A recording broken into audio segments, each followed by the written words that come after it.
Welcome to another episode of the Black Millennial Podcast. I'm your host, Skinny, along with my boy, Bobby P. What's happening, guys? The Black Millennial Podcast. We're going to talk about this. We're going to talk about this. We want to give another shout out to our sponsors, One Auto Details. Their Instagram handle is @1 Auto Details. Support black businesses, Please, baby. man. The best car wash in the city of Atlanta, man. And I also want to give a shout out to craft.e.photography. You don't forget to get your photography done by E. He's a great friend of ours, also is black business, up and coming black business. So do not forget to give a shout out to craft.e.photography and support his business. Also, follow Zella Famani on Instagram for high-class black-owned clothing. Okay? Do that. Support black business, man. Great quality, great style. Hey, man. There's been a whole lot of things that happened the last week or two. And, man, we gonna talk about it. Skinny, I need to ask you a question, bro. How do you feel about our people, or just the community in a whole sense in general? How do you feel about waiting on the government for the stimulus? Oh, hell no. Oh, man. Sheesh, man. Like I already told you before, man. Hey, we can't be sitting around waiting on nobody. Right. You know what I'm saying? Right. It's ridiculous that, they couldn't get those that money out there to help people or whatever. Right. I don't know what the delays was. Right. I know they living good where they was at. Right. But that just goes to show we need to talk about finances in the black community. Yeah, man. I agree, man. And this is one thing that the black community is very illiterate on, if you want to say, if that's the right term to say. Yeah. So tell me this, how can we reach the black community? Or let me say this, first and foremost, what are your thoughts on the black community in the current state? Financially, mentally, emotionally, spiritually, you name it.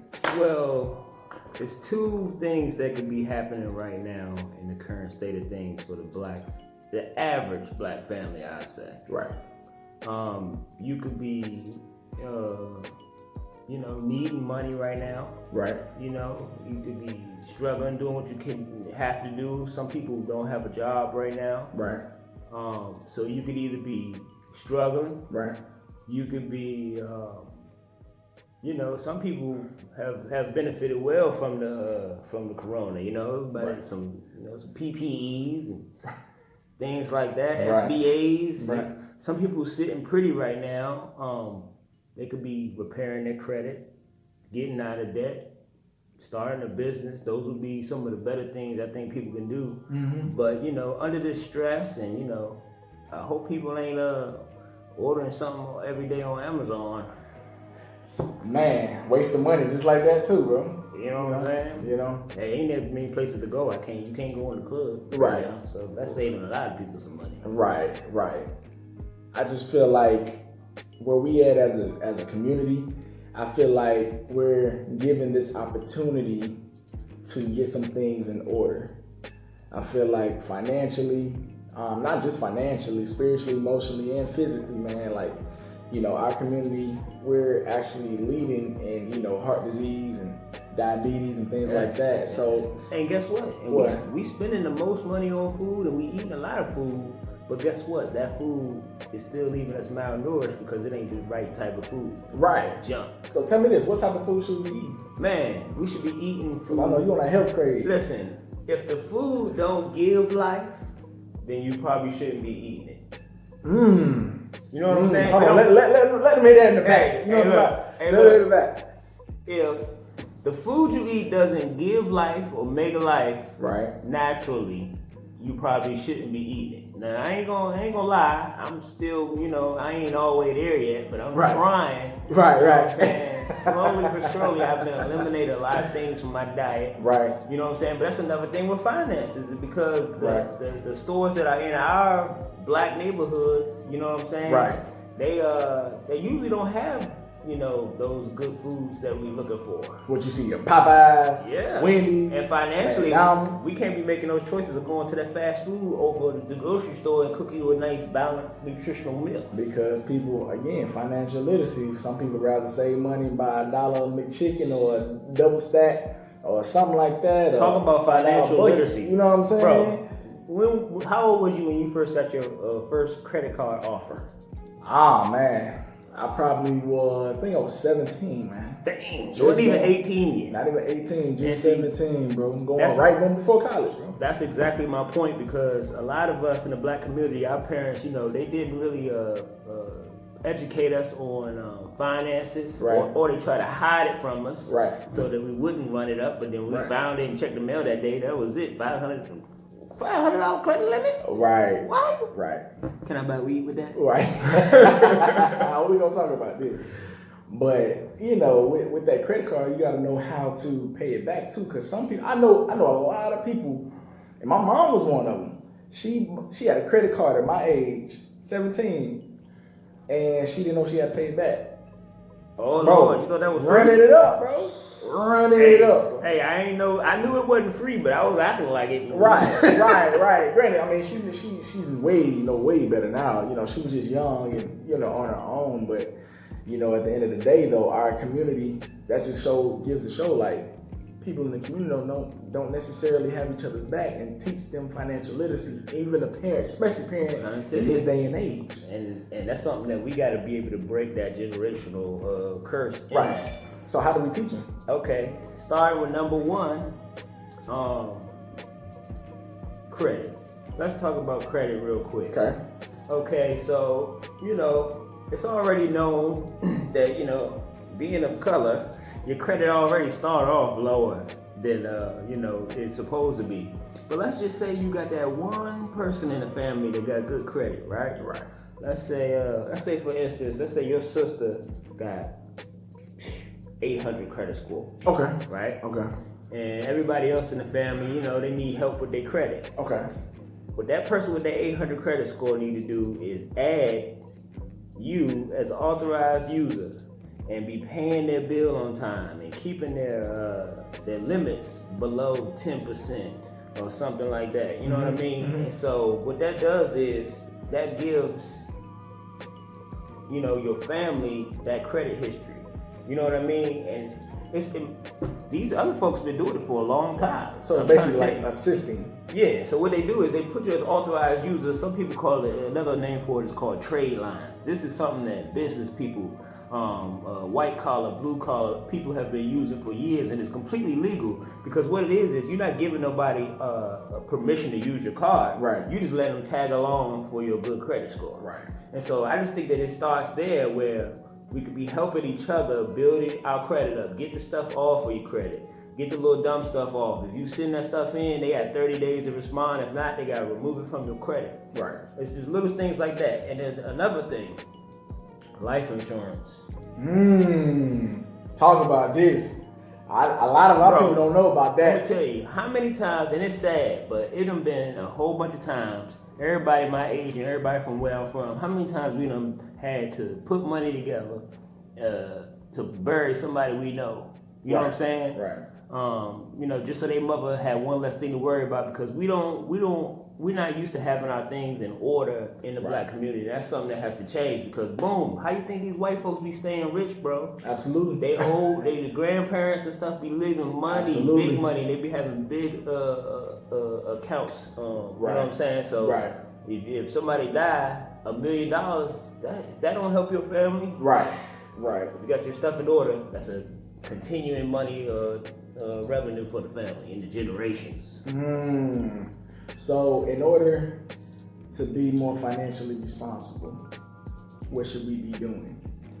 First thing is you have to wake up out of that trance of trying to impress people and spending money on things. Let me put it like this.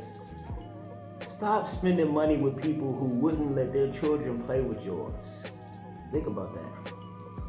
Think about that for a second. Breathe.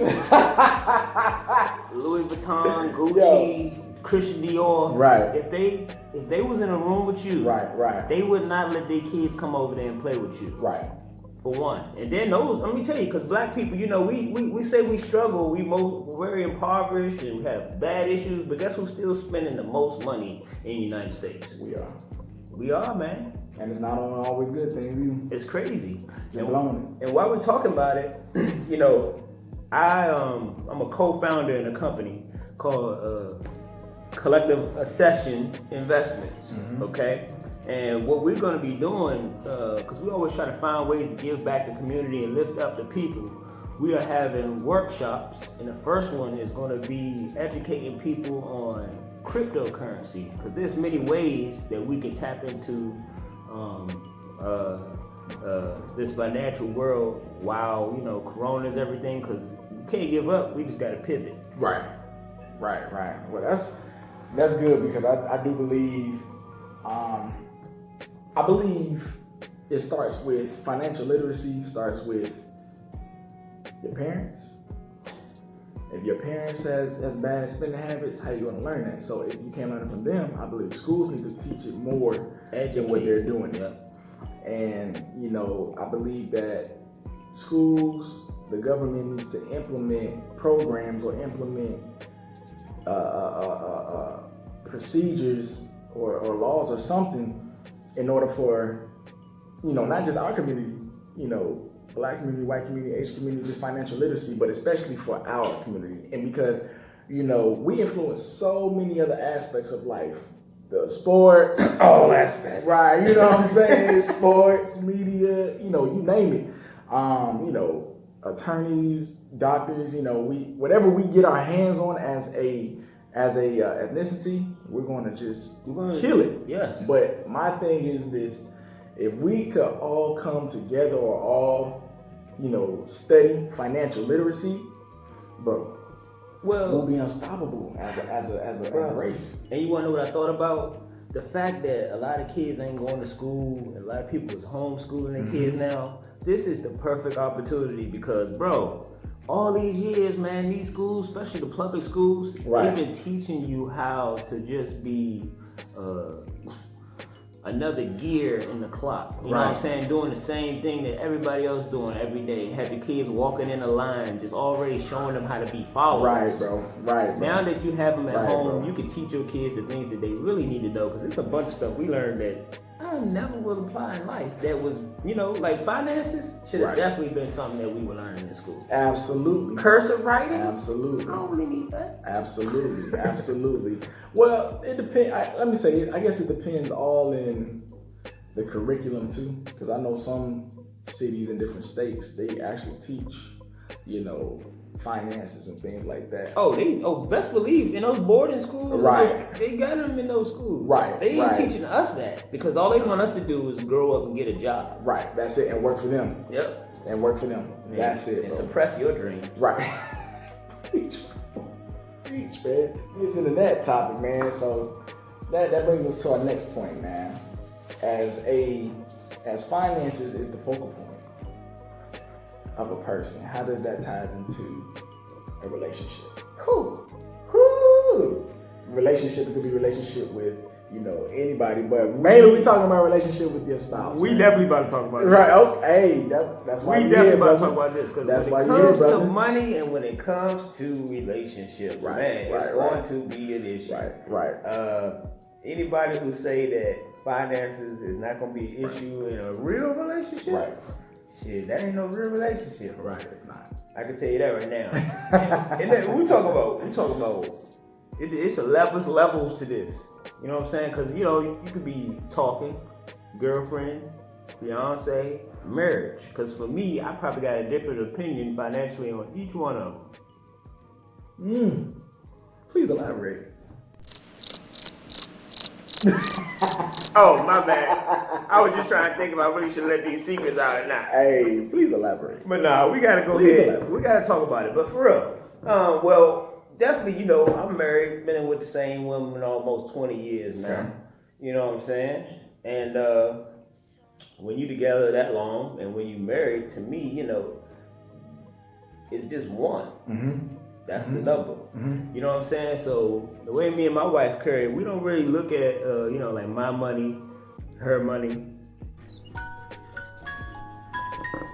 You know what I'm saying? Everything is together. You know what I'm saying? But the main thing is that if you guys have goals and you got things you're working for, you want to make sure both of y'all credit. You want to make sure you guys are making responsible choices. We don't eat out as much as we used to. You know what I'm saying? Because being in a relationship, and y'all struggling from paycheck to paycheck, that stress it's just gonna fall right over into your relationship and make things harder. So I think the biggest thing with relationships and money is that y'all gotta be communicating and y'all gotta have mutual ideas and goals of where you're trying to go.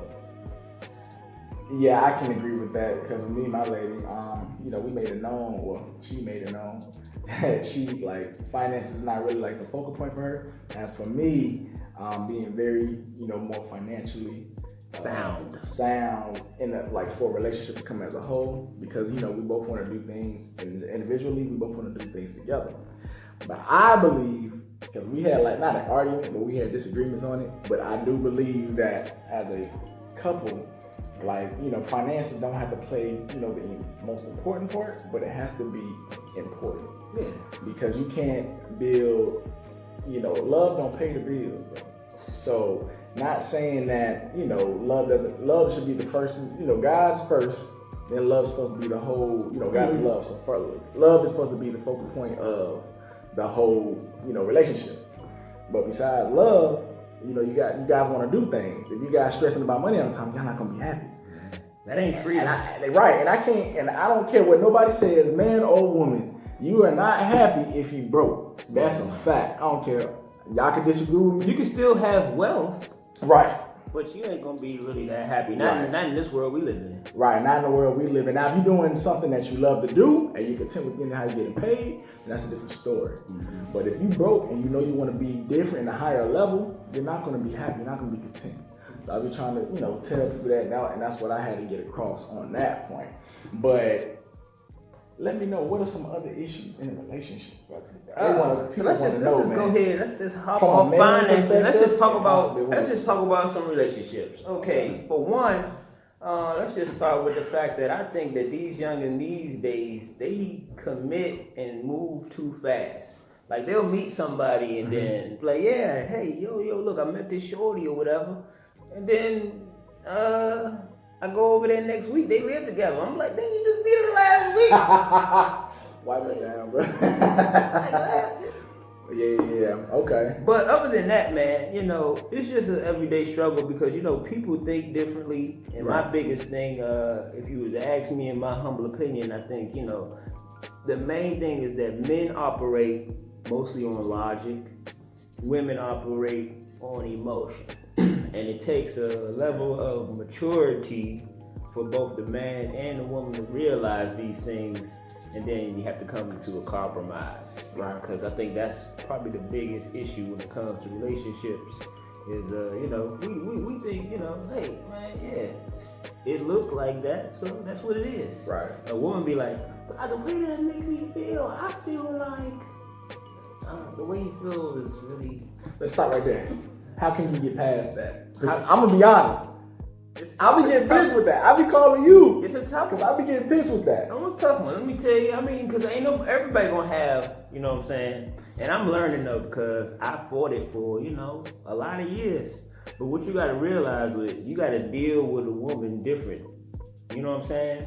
And I feel like that's a mutual respect. Just like I feel like a woman should deal with a man different, in certain situations, because we're not meant to be the same. We're meant to complement each other. Right. So when you get into an argument with a woman and you mad because she don't see the logic, and she mad at you because you don't understand her feelings and emotions, you know what I'm saying? You got to find the balance between the two, and that's with any healthy relationship, whether you friends, best friends, lovers, married or whatever, is being able to communicate and have a mutual respect for each other. Gotcha. So let's play devil's advocate. Oh shit. So if you was a woman, what is your perspective on everything? Or was that your perspective? It's about how I feel at the moment. Okay. And that could change at any time, It could be one way, and then 5 seconds later, it could be another. Right. From what I know. Right. You know what I'm saying? So, whew, man, that's a hard. I couldn't answer that. we gotta bring one of them one of them girls in here to answer that for themselves. Why, y'all? Oh, man. Why? So tell me this, dude. Who is the blame, or is it on both parties? If relationship or communication is not, it's not being communicated right. Or feelings are not being met. This is the problem, the blame game. Because, first of all, we can't play the blame game because, women can't ever be the ones who did it. That's impossible, okay? Wow. I know. I know, bro. I'm telling you. Dog. Women do not admit when they wrong, bro. They just don't. And if they do, they only doing it to prove that they was right. Now, isn't that crazy? That is crazy. It don't even make sense. That is crazy. But dog, have y'all ever met a woman that was wrong? Please let us know in the comments. Please. Ever? Please. And for the women, when our sex is, have you ever met a guy that was wrong? Oh, they're gonna be like everyone I ever met. Right. All I'm saying is, hey, look, I'm gonna go ahead, no cap. This is on video. Okay. My wife be right a lot, but she be wrong a lot too. But she will never ever admit it. Ever. And I think that the thing is that but this is how we can look at it. We want to hold our queens to a high standard anyway. Right. So, most of the times I play along with the she ain't wrong, and I just try to find creative ways to try to explain to her how I feel and prove it in a point where it's irrefutable. Right. But even then they might deny it, but it's worth a shot. Why though, bro? Is it just in the DNA? Women are, it's a security thing. Women, they care about how they look more. Like we'll go outside, don't care. Women, they gotta fix themselves up a little bit. So it's they don't wanna. Them being wrong, I believe to them, it's just like them coming out the house not looking cute, and so they don't never want that shit to happen. I think. I don't know. I don't got the answers because I've been with this girl 20 years. It's gonna take 20 more to understand her. No cap. So we're gonna. You know what we're gonna do? What? We need to bring them on the show. We need to have a show with them on the show. Cause look, I'm scared of what I'm saying right now because I don't want them to be like, you know what I'm saying? But if she here, I think we need to do that. I think that would be a great segment, man. We want to bring them ladies on here. That'd be a great segment. Let us know in the comments if you think we should, bring the ladies on, our ladies on. Would that be a Let good us show? know. Let us know. I think that would be a good show. And it would be too. So until they come on to get their perspective on a healthy relationship, what is the guy's perspective for a healthy relationship? So we can let guy's perspective. So we can let our women know, and then those other brothers out there. Now, even though this is not going to be foolproof, because they know how to get under your skin, and sometimes you just don't care. But the overall goal is to treat a woman as the weaker vessel, like the Bible says.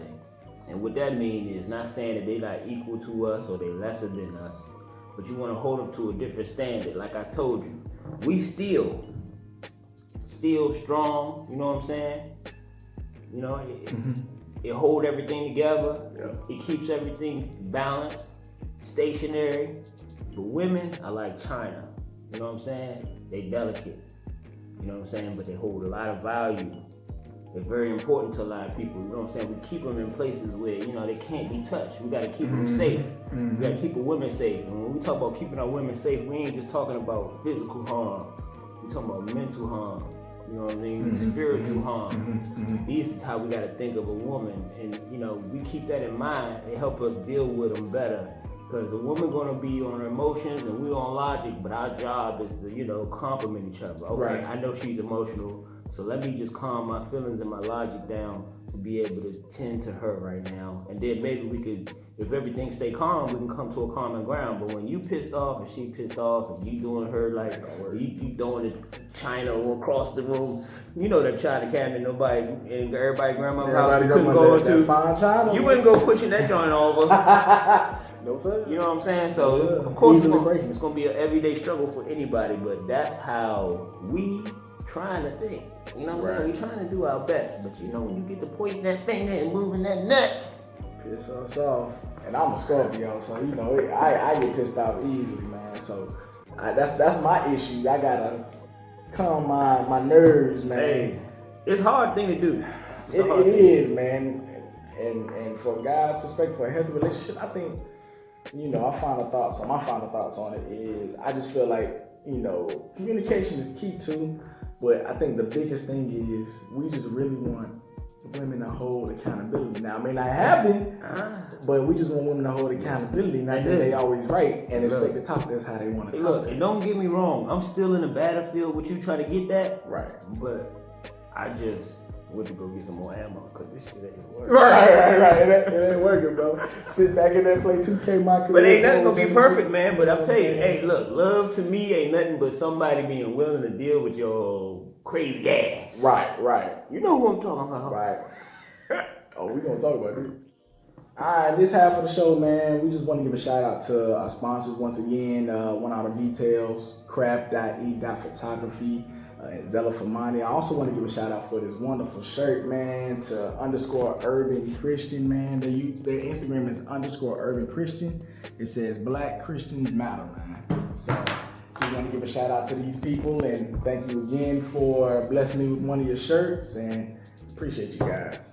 Hey, this is getting real close to the end of the third episode, but I just want to let y'all know, man, it's about to start getting real live because we're about to start having some real, some guests that y'all don't want to see, yeah, or whatever. But before that, bro, since we, you know, I know they changed their name or whatever, but I'm gonna tell you what I ain't gonna do. I ain't gonna throw away all these clothes and all this redskin stuff like that. Okay, I understand. I'm sensible to the Native Americans. I might even have some in me, but let me tell you, Redskins maybe for life. NFL, baby. For him, not for me. Are you glad NFL is back? Man, I'm so glad, bro. Because basketball's almost done, man. Yeah. Speaking of, I know you seen them Celtics though. Yeah, they good. They showing they back again. So hey, it's very respectable. Heat and Celtics once again, bro. Yeah. It's like 2013 all over again. Hey, bro, who you think? Who you think gonna be in the finals? Out the West, I mean, of course it's gonna be Lakers. I'm not down there, but I don't know. Denver ball. I don't know, bro. They just came back Game 7, bro. I don't know. You think that LA and LA? I think that's gonna be the Western Conference Finals right there. Who you think? Nah, bro, I got LA and Denver in Western Conference. Oh, that's who you got? I got LA and Denver Western Conference. Okay. Now in the finals, I got Lakers. Of course, I want the Celtics though, but I don't know. Jimmy Butler sound like Jimmy Buckets right now. That'd be a good classic matchup. Like always. Boston versus Lakers. Like, and I called it from day one. I said they're gonna go back to the original dynasties, which was the Lakers and Celtics. Bro. That would be crazy. I called it. I know that you know, after the boycotts and everything, even you know, Ernie, Chuck, Shaquille, I like the fact that they keep you know, the movement going with, you know, equality. Mm-hmm. You know what I'm saying? Every single episode, they allowing them to speak freely about it. They talk about Brianna. They finally fired somebody, but fired is not arrested. Nope. Because if I knew that I could commit crimes and only get fired.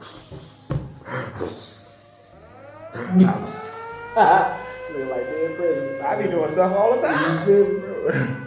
NFL, man, and we already spoke on how, you know, we were wondering how that was going to go, right? As in comparison to the NBA, right? But how about everybody link their arms in solidarity on Saturday for the opening of the season, and the Kansas City crowd booed them? Like I told you before, bro.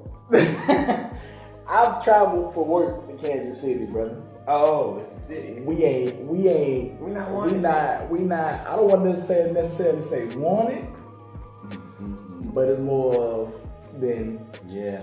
So I'm not shocked, like I told you, brother. I'm not shocked about Kansas City. I'm not wasn't shocked about Minnesota. I was shocked about Kansas City, and I wasn't shocked about Kentucky with Breonna Taylor. I hope y'all ready for this because it might mess a lot of y'all thinking process up. But bro, think about this. One thing that a lot of men in America can agree on is the fact that we love football, right? Absolutely. There are a lot of racist men who still love football. Absolutely. And they watch football, even though it is predominantly black. Right. Most of the stars are predominantly black. 77%. But think about this, bro. Think about this. I never thought about this before until we were preparing for this show. Think about this. The quarterback got all these dudes bent over on all fours or on their knees. He coming up under there. Pause. He coming up under say, Hut. He just sitting there waiting. Right. Throwing the ball, playing fetch with all you niggas. You know what I'm saying? They doing all the running, they doing all the work, but he doing the thinking. Oh, he's smart. I know who to give it to. I know which one of these niggas I can throw the ball. You know what I'm saying? Some people could be looking at it like that because I don't see how you could be upset with the NFL for allowing the people who the majority of them are in it to, fight for equality. Right. If you like football, you should like the people who play it too. Right. You know what I'm saying? Right. I don't even understand how you could love the game of football and still be prejudiced. Prejudice is making a choice to be stupid. Right. Absolutely. And especially in the sport, some people say, NFL, NBA is modern day slavery, man. You just getting paid millions. You think about it, that's why I told you. Now, I didn't say what I just said. I didn't say that. It was just a hypothetical thought. Think about how they might be thinking about how we look out there. Right. You paying all the millions of dollars to shut up and play ball. You know what I'm saying? To be entertainment for others.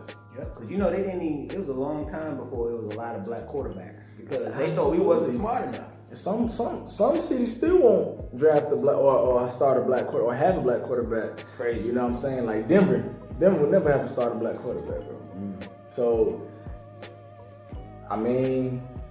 So it's still, the NFL still got some work to do, y'all. Right. Jay-Z, we know you in there working with them, man. I know you got a seat at the table, but talk to the people, just man. work a little bit harder. Talk to the people, man. Yeah. We be in the hood playing throwback tackle, man. Right.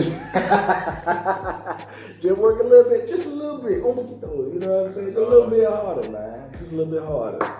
But, I'm excited about the NFL season, man. And today while we here, you know what I'm saying, my man Cam got that dub, man. Hey, Cam, I'm being said, man. War Eagle, man, Auburn, bro. You know what? Right after we finish filming this, we're gonna get to see Tom Brady against New Orleans. That's gonna be a great game. Because regardless of the trades and everything, Tom Brady and Drew Brees, those are two legendary quarterbacks, and I think that's gonna be an interesting one to watch. Yeah. No cap. That's gonna be a great, and it's gonna actually test them because we all know the Saints is one of them teams. It's a dynasty out there too. They're cheated every year though. That's crazy though. That's crazy though because Tom Brady, he might have took his cheating ways down to Tampa. Hey, bro, you don't think I forgot, bro. You got Gronk. They do got a lot of people, bro. You got Renfro. You got Leonard Fournette. You got LaShawn McCoy, bro. They got a squad, bro. Now, as a Patriots fan, I was totally disheartened, but when I found out we got Cam Newton, I was like, all right, Tom Brady, who? You know what I'm saying? He's still my favorite quarterback. I ain't mad. Cam Newton's my second favorite. I like Cam Newton, bro. So Tom Brady, they just going down there because him and Gronk getting up there, they ready to retire. So why not already be in Florida? Gronk ain't even old. That's the thing. That's when people go and retire. I know, but when you talk about football years, He got some on him, man. And he got a back problems too. I'm getting ready. I'm definitely gonna watch that game. Hey, I'm a Auburn fan, so. We'll talk about college next week. Hey, man. Well, look, y'all. We want to thank y'all again for being here. We about to wrap up another episode of the Black Millennial Podcast. This is your boy Skitty and your boy Bobby P. See you till next time. I'll let your boy.